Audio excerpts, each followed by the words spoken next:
Welcome! In today's quick Snapchat guide, I'll show exactly how to export your My Sounds and My Stickers data using the latest app update.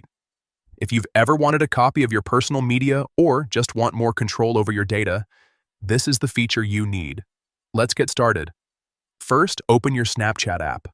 Once you're on the main camera screen, look at the top left corner and tap on your Bitmoji or profile icon. This takes you straight to your profile page. Now, in the top right corner, tap on the settings icon.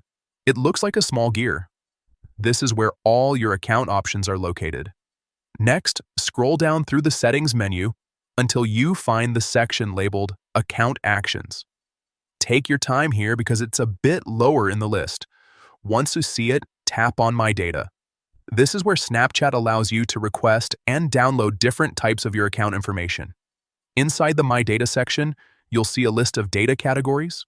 Look for the option called Other Media and make sure to toggle it on. This step is important because your sounds and stickers are included in this category.